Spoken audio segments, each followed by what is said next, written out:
Bom dia. A gente vai apresentar um caso de estudo de um servidor HTTP multithread.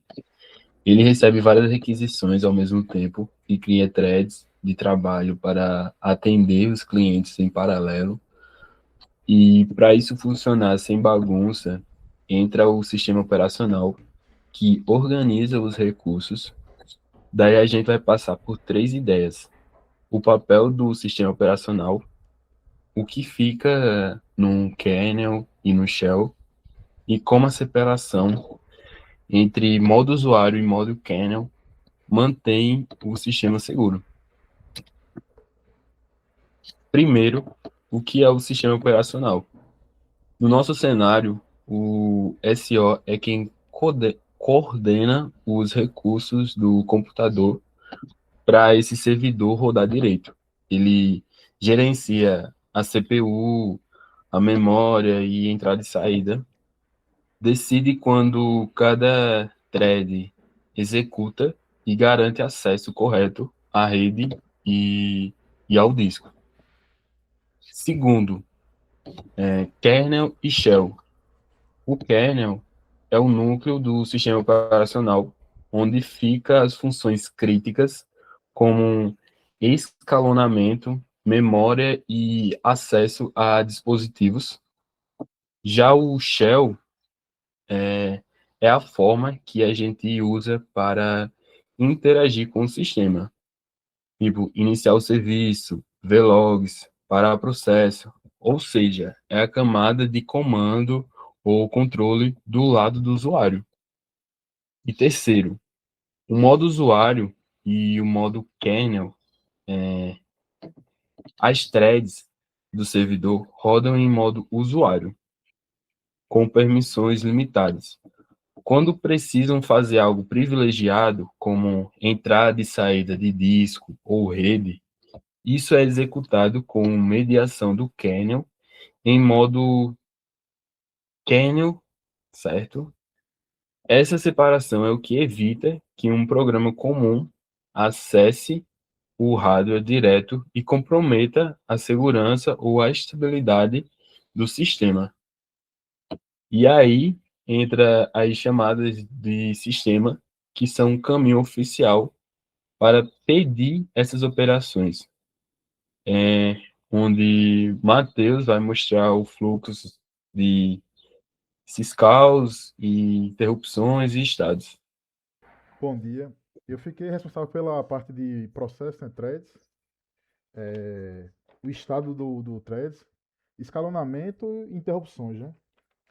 Então, basicamente, o processo de threads, né, no nosso servidor, existe um único processo que é o programa do servidor em si, sabe? E dentro desse processo, o sistema operacional cria várias threads, né, chamadas workers. E cada thread atende uma requisição diferente ao mesmo tempo, né? Elas compartilham memória e recursos do processo, né? Mas executam de forma independente, o que deixa o servidor mais rápido e eficiente, né?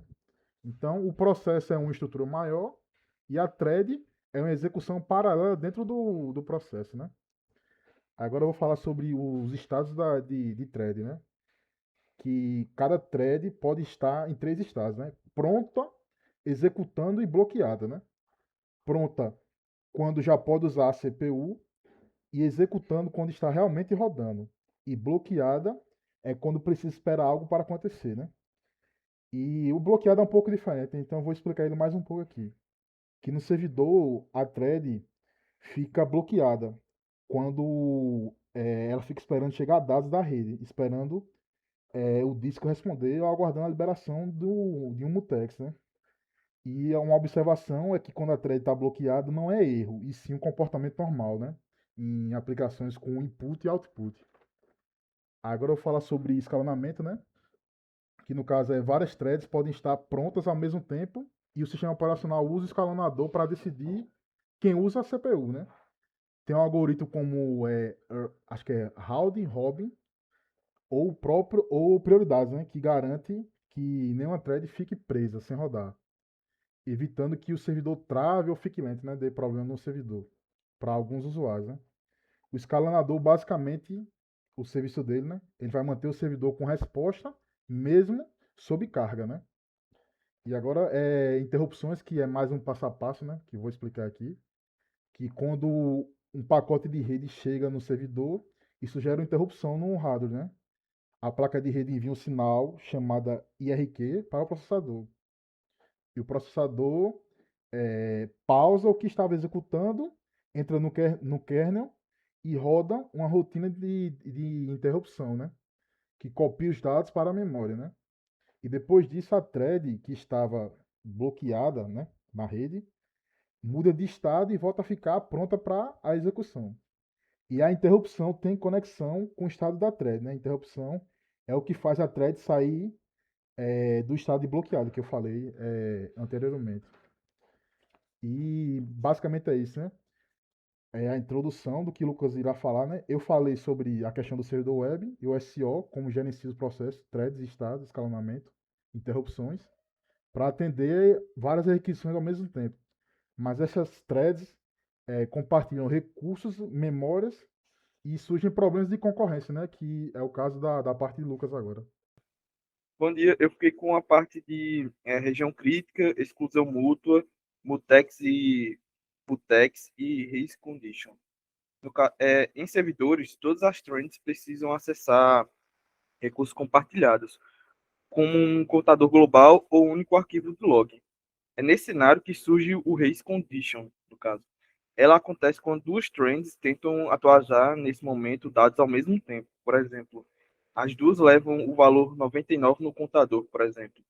Ambas incrementam e salvam 100. O resultado esperado seria 101, mas no incremento acaba sendo perdido. Geralmente um erro lógico difícil de perceber. O trecho do código onde esse contador, o log, é acessado é chamado de região crítica. A regra fundamental aqui é a execução mútua. Apenas uma trend pode executar essa parte do código por vez. Se mais de uma trend entra simultaneamente na região crítica, o sistema fica vulnerável à consistência causada pela concorrência. Para garantir a execução mútua, utilizamos o mutex. O funcionamento é simples. Antes de entrar na região crítica, a trend faz lock no mutex. Ao sair, faz um lock. Assim, quando a trend está atualizada, é, o contador.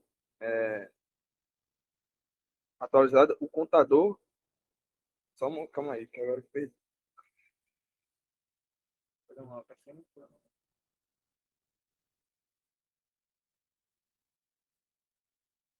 Ah, entendi. Beleza. Assim, quando a trend está atualizando ou escrevendo no log, as demais ficam bloqueadas, impedindo que os dados compartilhados fiquem inconsistentes.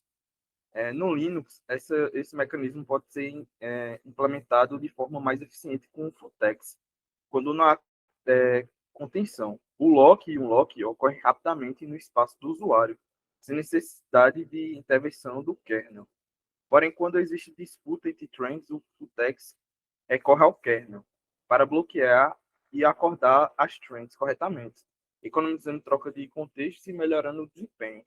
Portanto, o exemplo do servidor web reúne vários conceitos fundamentais de sistemas operacionais, processos e trends, estados e escalonamentos, operações de entrada e saída com interrupções e, principalmente, concorrência controlada por regiões críticas. É, exclu, é, exclusão mútua, mutex e futex. É isso.